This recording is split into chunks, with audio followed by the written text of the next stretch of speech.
au e ngaro he kākano iruia mai I rangi ātea. I wakatongia au I te pito mata nui o te kore.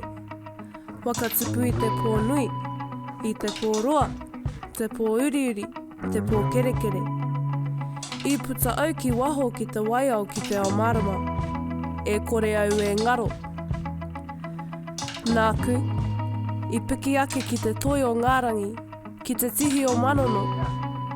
Te tiki atu I ngā kete o te wānanga. Ko te kete tua uri, ko te kete tuātia, ko te kete aronui. Ka tiritiria ka papaua kia papatuanuku. E kore au e ngaro. Ahau, e āhuatia I te une tapu ki kurawaka. Ko ahau ko hine ahuone, ko hine tītama, ko hine poutu, ko hine nui tepo, te pūtaketanga o taku tapu, taku ihi, taku mana, taku atuatanga wahine. E kore au e ngaro, he uringo ngā waka, waka terea mai I Hawaiki nui, I Hawaiki roa, I Hawaiki pāmāmau. Werohia e ngaru nui, e ngaru roa, e hau kaha, e awhanui, e kore au e ngaro. He uri no matua te mana, no te awa tupua, no tēnei wenua, no ēnei wai. Tātou, te iwi kua take nei, ahi kāroa, tāngata wenua. He mārire, he aio, he tauri kura taku noho. Ko tōku reo, he taonga tuku iho no ōku tūpuna. Ka pō, ka ao, ka marama. Ka pō, ka ao, ka marama. Ka uru mai he kiritia, he tauhau, reorere kē, tikanga kore. Ka tai, ka noho. Ka kawea mai tō rātou atua kōtahi, hei rangatira mō tū, mō rongo, mō rehua. I mau mai he rino, he taiwa, he pukapuka, he tiehe, he paipa, he waipiro, he pū, he mate. He rā ka pai, he rā ka kino te noho o ngā kiritia nei. He wā ka pai, he wā ka kino te noho o ngā tauhau nei. Ko tahi mano e warurau e wā te kau te tau. Te rua te kau mātoru o mei. Ka tai tētahi rangatira no rātou ki konei, ki taku awa. He pukapuka kei tāna ringa. Ka korero mai mō tō rātou wahine tā pairu, ko Queen Wikitoria. Me tāna hiahia ki te tiaki I a mātou, I te mahi kino o ana tangata. Ko te tino ngako te pukapuka I ki. Ko te koene o ingarangi ka wakarite, ka waka ai ki ngā rangatira, ki ngā hapu, ki ngā tangata kātua o Nutirani. Te tino rangatiratanga o rātou wenua, o rātou kāinga, me a rātou taonga kātua. Kā rawe te wakaroa e tehi. Toko iwa o mātou I tā te pukapuka ki o rātou tohu tapu. Toko wā anō I te wiki I wai I muri.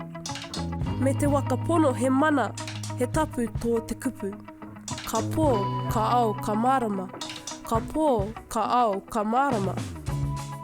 Ka ngaro te wenua, ka ngaro te tangata, ka patua te reo, ka patua ngā tikanga. Ka wareware tia te kawenata, te ki taurani a Queen Wikitoria, ka wati te kupu, ka wati te tapu. Ka pō, ka ao, ka marama. Ka pō, ka ao, ka marama. E rua mano, e rua te kaumā wā te tau. Kua raru te ao.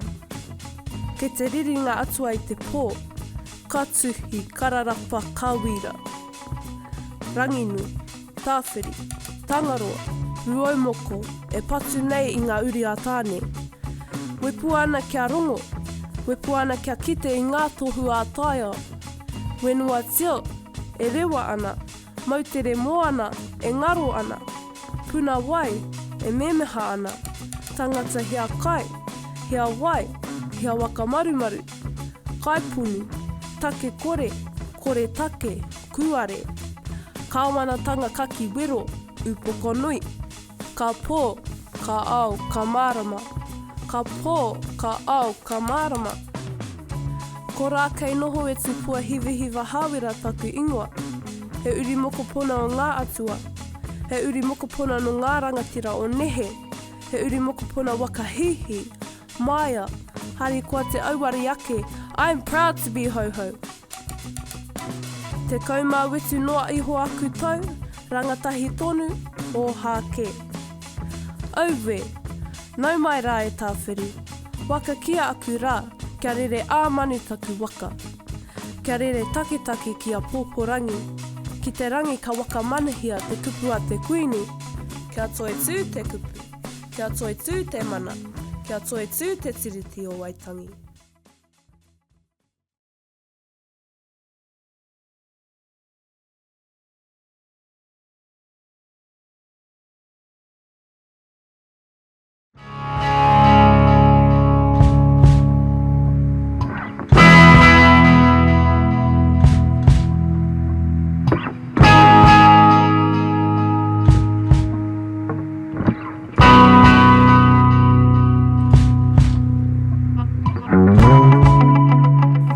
The world in which I live so fragile, that me being me somehow threatens to erase you. When your people arrived on the whenua of my tupuna, why were you threatened by them? You worked tirelessly, attempting to erase every ounce of what made them who they were. You strive valiantly to rip them from their whenua, to erase their reo and replace it with your own, held them hostage until many conformed to your worldview. A worldview that was designed to make me believe that I am not enough. For generations, the mama and shame of not feeling Māori enough, yet not being Pākehā enough, led me to feel torn and confused about where in the world I belonged. I allowed people to label me with the title Plastic Māori. This label echoed through my mind, body and soul, convincing me I was inadequate. How can I feel so disconnected from who I was born to be? How would my tupuna feel knowing I am afraid to even try and connect to my language and whakapapa? Why am I afraid? Who am I afraid of? Am I afraid to fail or of others seeing me fail? The thing is, despite generations of my tupuna being torn from their whenua and language replaced, I still looked Māori enough to tick their cultural boxes and lead their tokenism. A deep yearning for connection filled my being. A yearning that is not only mine, but of so many. A constant reminder that propels us into the whirlwind of unpacking who we are and where we belong. For me, this started by embracing the discomfort and returning home to my whenua. I stood with shaky knees behind no one, to connect, to learn, and to no longer allow the fear of not knowing paralyze me. It pushed me to touch and stand within my tūranga waiwai and proudly say, ko pai ko whai te maunga, ko wangaihu te awa, ko kurahau pō te waka, ko ngā Wairiki Ngāti apa ngā iwi, ko Ngāti huru te rā te apu, ko Kauangaroa te Marae, ko Pauline Hiroti tuku ingoa. This is the beginning of a new chapter. If I have to stand with shaky knees and trembling hands to reclaim my Māoritanga so that my tamariki can feel safe in these spaces, I will. I know I am living the life my tūpuna fought for me to have. I may be at the beginning of this haerenga, but I feel my tūpuna guiding me and constantly reminding me of who I am and where I belong. My continual pursuit to re-indigenize myself and the world around me only brings me closer to my tūpuna and to releasing the mamai held deep within my bones about what was taken from us. My existence is resistance to their agenda to eradicate us. My tamariki are a constant reminder that we are here and we recognise our right to tino rangatiratanga. Our tūpuna never ceded sovereignty and neither do we. Toitu te whakapapa. Toitu te whenua, toitu te tiriti.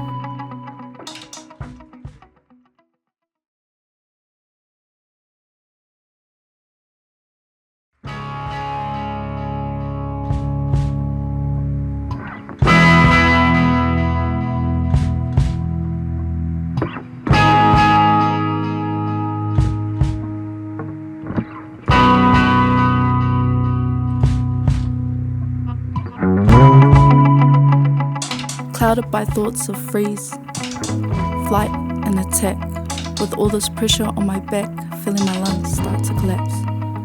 When faced with straight questions that cause my body to retract.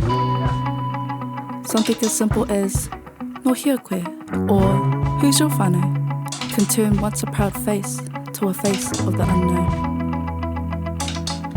Challenged to speak a language that was stolen before my ancestors could have seen, but couldn't see what was truly taken until realizing how their language has changed me. I see how fluent I become in something you can not only hear, but see, but feel. As I beg silently for someone or something to hear me, to see me, to release me. Feeling the ricochet through the generations as I start to question my own identity. Who am I? Where am I from? Who is my whānau? And why do I feel shame for wanting to know? I see the attempts they continue to make them forget, to make us forget, to make me forget. I'll never regret the time I take out of my day to watch my sunset. They took the wind out of my tupuna, but I will breathe hope back into them. Starting afresh with a new kura and a new set of eyes as I start to release chains I never knew I had and remove baggage that was never truly mine to claim. I experienced what it was like to be surrounded by unapologetic Māori. He taonga tuku iho a hau. I am the treasure of my ancestors. I may have started my journey later than others, but that does not mean I'm any less than another. I've already started my journey towards my tupuna. Where do you see yourself on this waka?